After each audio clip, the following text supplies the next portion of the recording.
खुद से जीतने वालों को मेरा सलाम और प्रणाम। गौतम बुद्ध और भिक्षुओं का संग घूमते घूमते एक छोटे से कस्बे के बाहर आकर रुके। एक जवान लड़का सकुचाते हुए गौतम बुद्ध के पास आया और बोला, मेरे पास केवल 7 दिन है। मेरा परिवार रिश्तेदार की शादी में दूसरे गांव गया है। 7 दिनों में कोई डिस्टरबेंस नहीं, कोई जिम्मेदारी नहीं। मैं इन्हीं 7 दिनों में खुद को बदलना चाहता हूं। मैं जानता हूं अगर मैंने खुद को बदल लिया तो मेरा जीवन बदल जाएगा। कृपया मेरी मदद कीजिए। गौतम बुद्ध ने पूछा, अच्छा तुम चाहते क्या हो? लड़के ने कहा, हे तथागत, मैं मन से दुखी नहीं रहना चाहता, कभी फंसा हुआ और परेशान महसूस करना नहीं चाहता, जीवन में सफल होना चाहता हूं।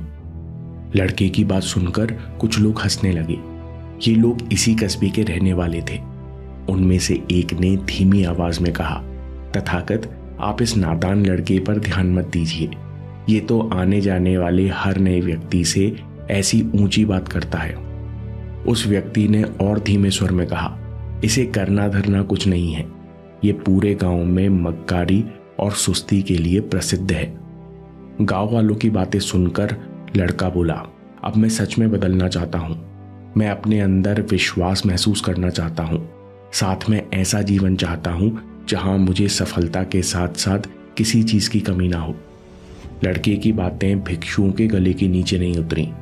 उन्होंने आपस में कहा, यह 7 दिन में सब कुछ पाना चाहता है, मन की शांति और जीवन में सफलता। ये लड़का कैसी असंभव बातें करता है।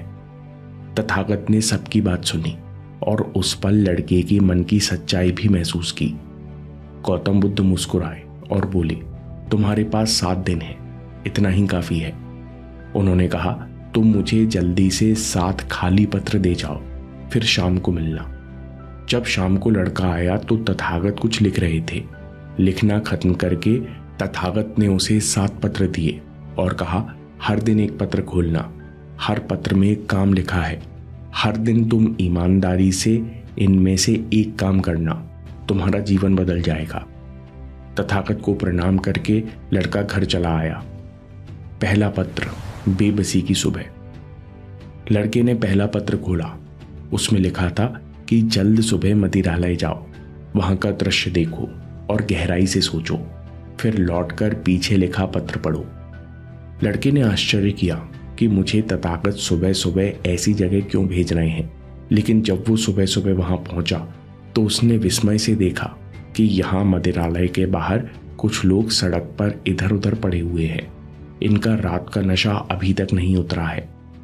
एक 30 साल का आदमी नाली में पड़ा हुआ है। उसे माँ उठा रही है और रोते हुए कह रही है, बेटा तू मानता नहीं, हर रात यहाँ आ जाता है। होश में आकर वो बेटा भी रोने लगा। उसने कहा, मैं आदत के सामने बेबस हूं, मेरा जीवन नष्ट हो रहा है। फिर माँ और बेटे दोनों रोने लगे। लड़के को झटका लगा। उसे एहसास हुआ कि असली बेबसी क्या होती है। घर आकर उसने पत्र खोलकर पढ़ा। उसमें लिखा था, पहला लेसन, ना बदलने की कीमत देखो, दृढ़ निश्चय करो। आज तुमने देख लिया कि जो इंसान कभी बुरी आदतों को छोड़ने का दृढ़ निश्चय नहीं करता, वो और कमजोर होता जाता है, खुद की नजरों में गिरता जाता है और फिर बुरी आदतें उस पर हावी हो जाती हैं। इंसान का खुद से हार जाना बेबसी की चरम सीमा है। जैसे इन लोगों ने अपना जीवन बर्बाद कर लिया है, वैसे ही अगर तुम अपनी छोटी छोटी बुरी आदतें नहीं बदलते, आलस और कामचोरी नहीं छोड़ते, तो ये आदतें तुम पर हावी होती जाएंगी। तुम भी खुद पर बोझ बन जाओगे। इसलिए आज तुम अपने जीवन में देखो कि अगर मैंने पुरानी आदतें नहीं छोड़ी तो आज से 10 साल बाद मेरा कितना नुकसान होगा। किन कष्टों, किन परेशानियों से मुझे और परिवार को गुजरना पड़ेगा। मैं नहीं बदला तो मेरा शरीर, मेरा घर कैसा होगा। जब तक ये चित्र स्पष्ट न हो जाए तब तक सोचते रहो, रुकना नहीं। ये आज का अनिवार्य काम है। जैसे ही तुम्हें अपनी बुरी आदतों का भविष्य स्पष्ट हो जाए, वैसे ही बुरी आदतों को छोड़ने का दृढ़ निश्चय करो। उन्हें जीतने के लिए तत्पर हो जाओ, नहीं तो कभी खुद पर गर्व नहीं कर पाओगे, जीवन में कभी आगे नहीं बढ़ पाओगे। पत्र पढ़कर लड़का काफी देर तक सोचता रहा कि कौन सी आदतें मुझे परेशान करती हैं। वो बार बार विचलित हुआ। उसे कठिनाई भरा भविष्य देखने में बेचैनी भी हुई, लेकिन वो देखता रहा। देर शाम को उसने दृढ़ निश्चय किया कि अब मैं कमजोर नहीं पड़ूंगा। अभी से मेरी नई जीवन यात्रा शुरू होती है। सबसे पहले काम चोरी और आलस दूर करूंगा। बिना सोचे बड़ी बड़ी बातें नहीं करूंगा। दूसरा पत्र, शमशान की शांति। दूसरा दिन हुआ। दूसरे पत्र में लिखा था, शमशान जाओ। लड़का पहले 2 बार शमशान आया था, लेकिन आज उसका मन नहीं लग रहा था। मन में कल की बातें चल रही थी। वो बार बार बीते समय के बारे में सोच रहा था कि मैं कितना नासमझ हूं। मैंने इतने साल यूं ही निकाल दिए। मेरे अंदर कितनी कमियां हैं। मुझे बहुत कुछ सुधारना है। तभी एक बूढ़े बाबा ने कहा, क्या हुआ जवान, तुम अकेले बैठे हो? अपनी अंतिम मंजिल देखने आए हो? अचानक लड़के को एहसास हुआ कि मैं अपनी कमियों, गलतियों को, अपनी सफलता और असफलता को इतना चिपकाए घूम रहा हूं। यह स्थायी नहीं है। उसी पल लड़के को बहुत हल्का महसूस हुआ। उसकी सारी निराशा गायब हो गई। उसने घर आकर पत्र पलट कर देखा। उसमें लिखा था, अब तुमने अनुभव कर लिया होगा कि कोई कमी, कोई असफलता हमारी नहीं है, लेकिन फिर भी इंसान अपनी हार और कमियों का मानसिक बोझ उठाए फिरता है। इसलिए तुम सारी कमियों को नीचे रख दो। आज से कोई भी कर्म कमजोरी से मत करो।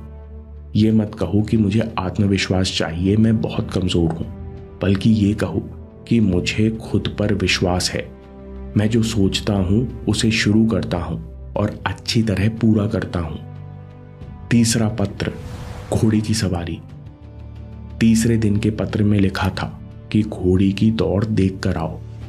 लड़का तुरंत उठा और पास के शहर पहुंचा जहां घुड़दौड़ शुरू होती थी। पूरा दिन रेस देखते देखते वो सोचने लगा कि यहां से तो छोटी छोटी सीखने वाली बहुत सारी बातें हैं, पर वो खास सीख क्या है जिसके लिए गौतम बुद्ध ने मुझे यहां भेजा है। अचानक उसका ध्यान आखिरी रेस पर गया।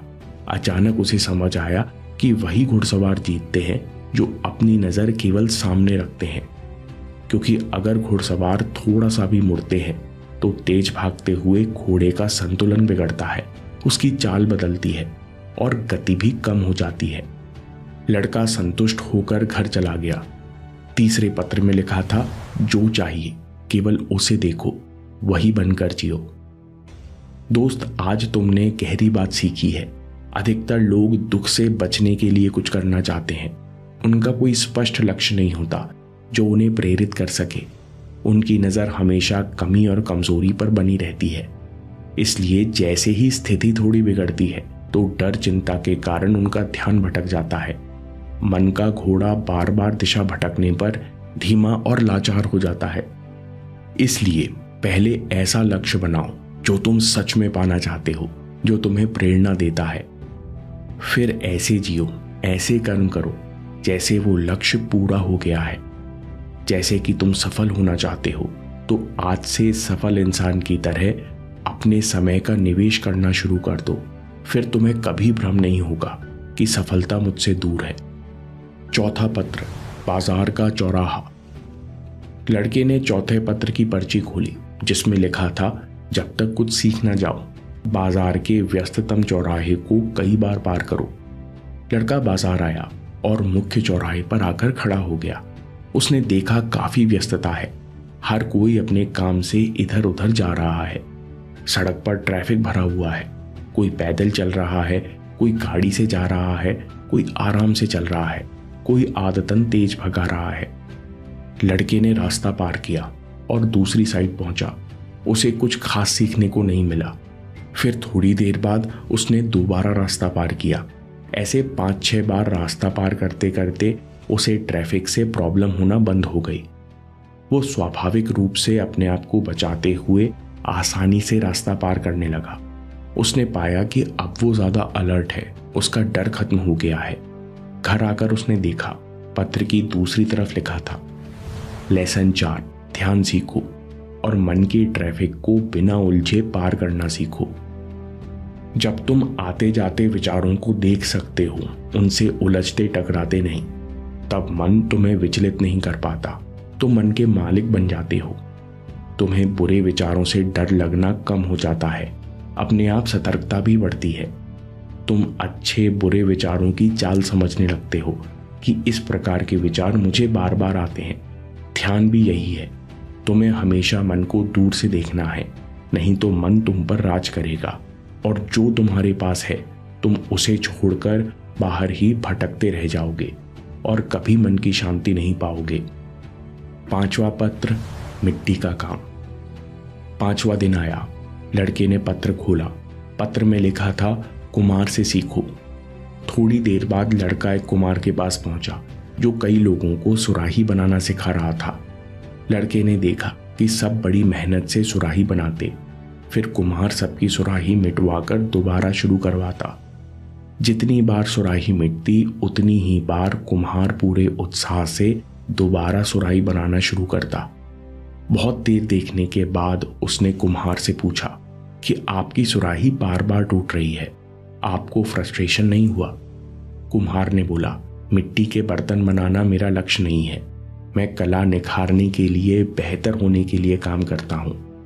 मिट्टी के बर्तन तो मिट्टी के मूल ही हैं, असली मायने कला के हैं, इसलिए इतने सारे लोग मुझसे सीखने आते हैं।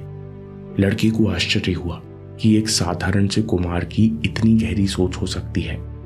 उसने घर आकर पत्र पढ़ा।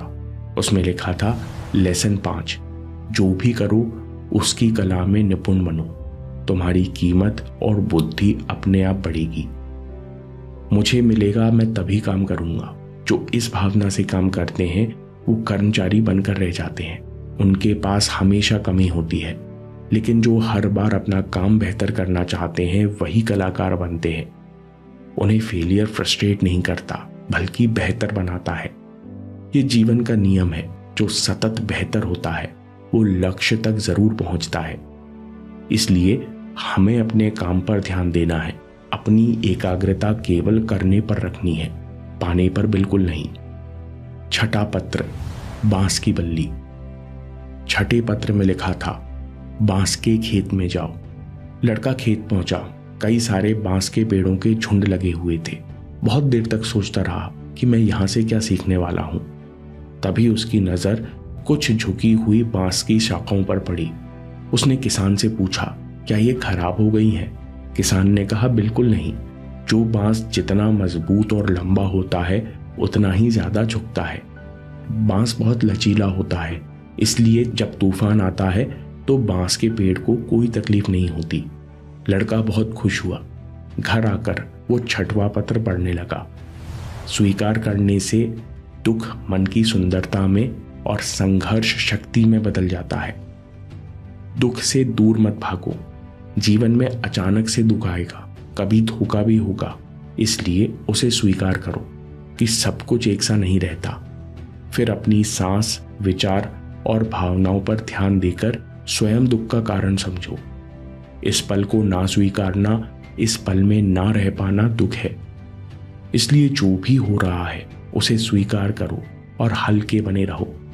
ऐसा करने से मन की शांति के साथ साथ तुम्हें बेहतर होने की साहस और प्रेरणा मिलेगी। 7वां पत्र, सतत अभ्यास। आखिरी दिन लड़के ने 7वां पत्र खोला। पत्र में लिखा था, आज तुम्हें कहीं नहीं जाना, पर यह समझना है कि सफलता पाई नहीं जाती, मन की शांति पाई नहीं जाती, बल्कि हर दिन अभ्यास की जाती है, जब तक यह अभ्यास स्वाभाविक ना हो जाए। पिछले 7 दिन में तुम्हें 7 सबक मिले, जो अभी तुम्हारे मन के लिए विदेशी सिद्धांत हैं। तुम्हें इन्हें अपना बनाने के लिए, यानी मन में उतारने के लिए सतत अभ्यास करना होगा, तब जाकर मन इन्हें स्वीकार करेगा। जो मन में उतर गया वो अपने आप जीवन में सांस सांस के साथ उतर जाएगा। तथागत ने आखिर में लिखा, अब हर दिन एक पत्र को पढ़ना और हर दिन विशेष रूप से एक चीज को ध्यान में रखकर प्रयास करना। फिर तुम्हारे लिए जीवन में किसी भी चीज को पाना या मन की शांति को पाना मुश्किल नहीं है। तुम्हारे लिए सब कुछ सुलभ हो जाएगा। लड़के को गौतम बुद्ध की सारी बात समझ में आ गई। उसने पहले दिन के कमिटमेंट को याद किया और काम पर लग गया। समरी में सबसे पहले दृढ़ निश्चय, बुरी आदतों के सामने शिथिल मत पड़ो।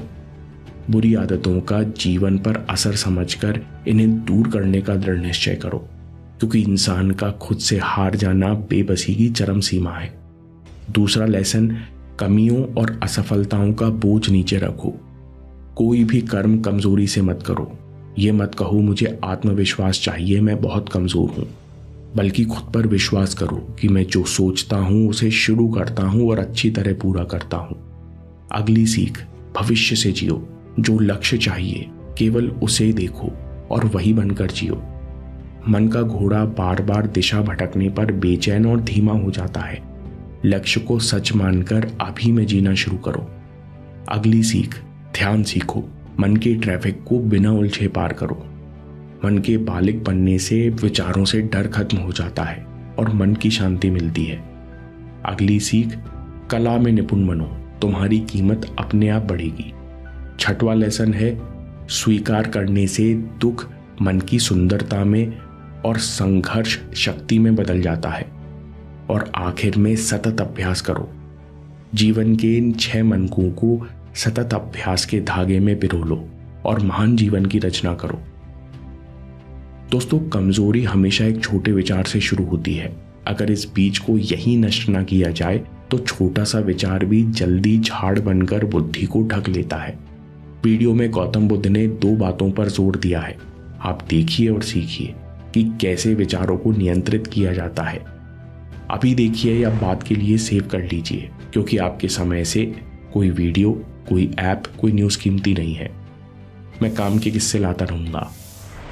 हम जीतेंगे।